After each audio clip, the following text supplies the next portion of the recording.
Hey folks, it's Gregg Sharp, Inside Arm Wrestling, the home for all arm wrestling, fitness, strength, and sports competitions. I am getting so fluent with that opening. I just don't know. This might be a regular gig for me. After maybe about the 58th episode, I'm starting to get it right all the time. But you know what? I'm just knocking on some wood because you just never know. All right, folks, this is what we call Around the Horn, one of my favorite segments. We kind of go out, take a look, and see some of the cool things that are happening in the world of arm wrestling. Obviously, nothing is cooler than me.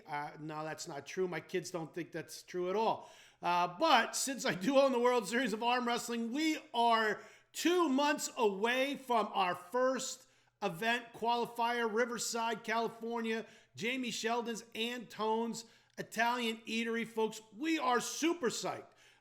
You know what? It really it's a milestone for us. We're on season 3. Ultimately, a lot of events and promotions. Excuse me, that coffee is kicking me again in this episode. I had a drink right before I started, and then it just kicked me back up. Steamboat operator. Anyway, so it kicked me back up there. I'll promise you I won't sip it again until after we're done. But on June 29th, we are back in Riverside, kicking off season 3. Just super happy, folks. I mean, it is an exciting time for me personally. I think it's an exciting time for World Series of Arm Wrestling and arm wrestling in general in North America. We go around the country, 6 different locations, come back for the finals. I get to travel with my daughter. We've got a lot of new faces scheduled to come and compete with us this year. We've got a lot of new stories to tell. Season 2 is in its final stages. We are just doing our last quality control. Goes through coloring, goes through our audio control checks, goes for closed caption, and then hopefully here in the next several weeks, we will have it out on a stream. So, folks, super excited about that. Season 3 will be a bit different in our production. We are going to go with some really different angles, some cool stuff. We're going to try to bring it up another level. Season 1 was here. Season 2 is here. We're going to get to season 3. And then certainly we are looking to make this our biggest and best season yet. So, World Series of Arm Wrestling, best way to stay in touch with us as I go over to the Instagram. We are rising. We're getting close to 1,000 followers, folks. That's super cool. The more followers, the more information we get out to you, and the more opportunity the more opportunity for you to know where we're going to be. Wow, I am talking fast. I kind of skipping some words in between. But anyway, moving around, I want to go out to the Jersey boys out there with the Knuckles Up promotion, and I want to talk about 2 matches that they have announced, which really are 2 interesting matches for me. I'll be honest with you, I kind of like both matches for several reasons, but the first match I want to talk about is Wayne Withers versus Mega Mike, and why I like this match. And on my end, why I like this match, not only because Mega Mike is a friend of mine, and Wayne. I met Wayne. I've got to pull Wayne once. He beat me pretty convincingly. They said go. I was already done. And obviously, Mike Koberg, Mega Mike, is part of our season 2, where we do a story on him as well. But this is an interesting matchup for me. I was a little bit bewildered why Mike might have taken this match, knowing that he's trying to settle in on that 239-ish area. Wayne is a bigger man, a longer lever. But certainly in talking to him, Mike is looking to challenge himself. I think Mike looks at pulling at the super heavyweights to be more of a challenge at this point. I don't think that he's finding the 239 zone to be strength-wise something that's helping him pull. I think he's trying to pull some bigger guys with the anticipation of pulling bigger guys, maybe taking some losses, but hopefully taking some wins will help him learn a little bit to strengthen up in some areas that maybe he would come against if he goes after more of a European type organization like East versus West. I think Mike is a interesting dynamic. He is so strong in the wrist and the hand and that forearm strength. It really pulls together. Very thick in there. You've seen him with Leroy Walker doing heavy strict curls, heavy seated curls. I think that it's an interesting matchup. Now, Wayne Withers is an interesting guy. And the reason I say that is this is a man that does not show a lot of working out on the internet. He doesn't have a very big social media presence. And that's not to say that that's good or bad. But here's a man that really works with his hands. He is super strong. Many will call it stupid strong. I believe that he's been an oil rigger or has worked in some sort of capacity as a longshoreman perhaps. Or a leatherneck. Here's a guy that has done a lot of work with his hands and just possesses this raw natural strength that makes him a very competitive arm wrestler. Again, we don't see a lot of social media on Wayne in terms of what he's doing in terms of lifting. And honestly, I don't know that he actually is doing a lot in terms of that. But then you put it into perspective. Here's a guy that's just very, very naturally strong. So I think it's certainly a good dynamic for Mike. Wayne is kind of a low hand top roller. Mike has really gotten to the point where he cinches in that hook. I think Mike's going to have to really get down deep onto that wrist. He's going to have to use some dynamic pulling there. He may find in the first round that it's not his normal technique is not successful. He's going to have to potentially adjust quite a bit what he's pulling Wayne, especially if he doesn't find the lane that he wants right off the bat. So, best of luck to those two guys.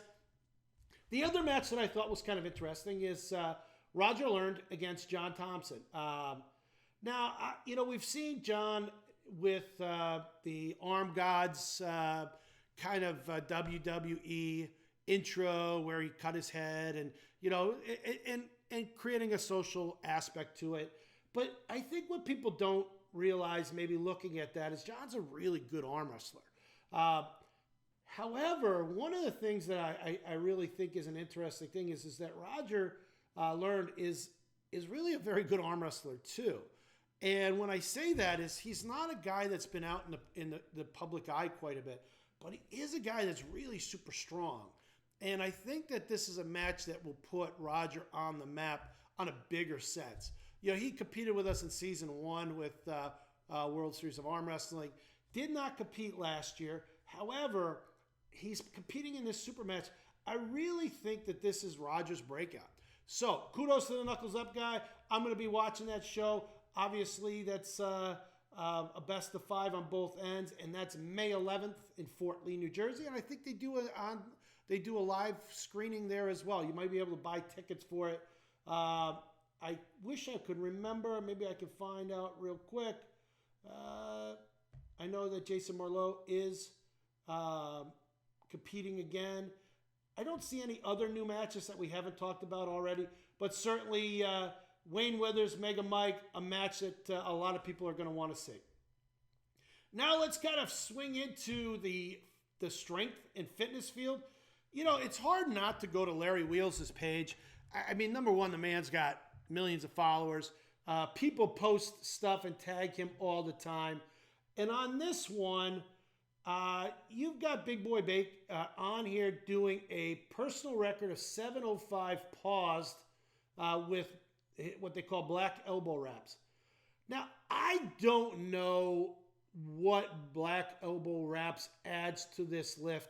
Anytime, guys, you're adding any sort of stability, whether it's wrist wraps, whether it's elbow wraps, whether it's a slingshot, whether it's a lifting suit, there is a value of assistance. Now, elbow straps may be, it's hard to say. Back in the day when I lifted, I do know that guys who wore straps certainly got more stability and were able to lift heavier. But let me put this in perspective.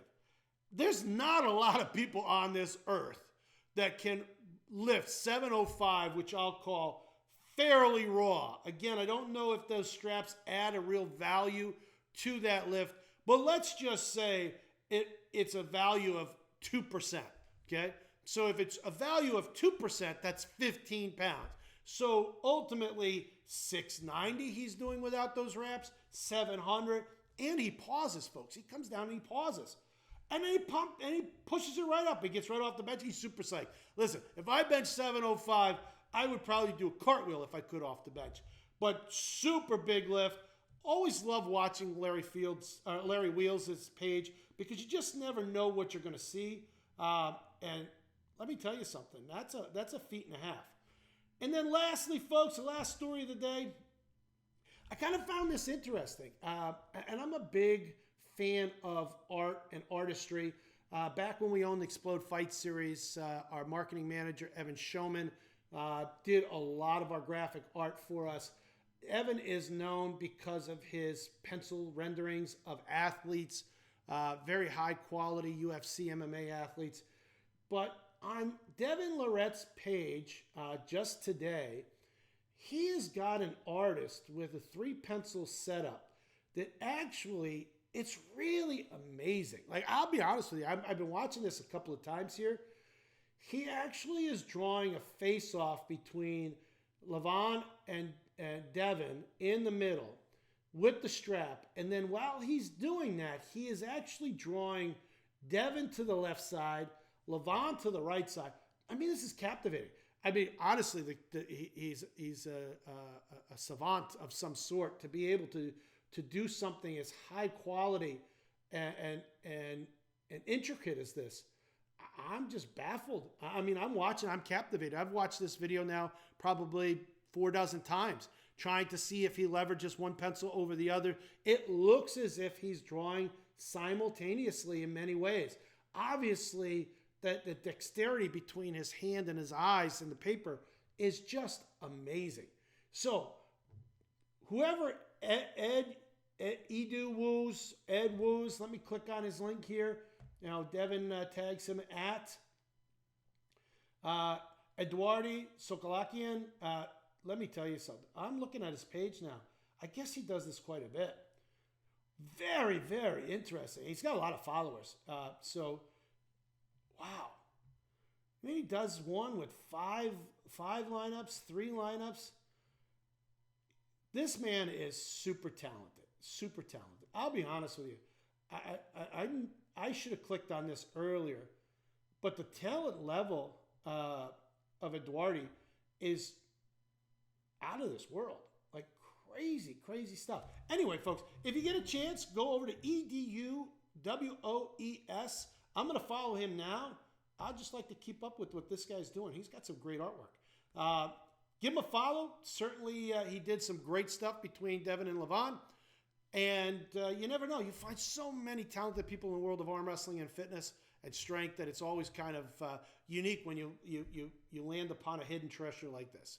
Anyway, folks, that's another wrapped up episode of Inside Arm Wrestling. Remember to train hard, lift smart, pull safe, folks. Again, we'll see you in a week where we'll come out with the updates on new news and Around the Horn. But for this week, folks, make sure that you are enjoying it. Get out in the sun, take a walk, get your lifts in.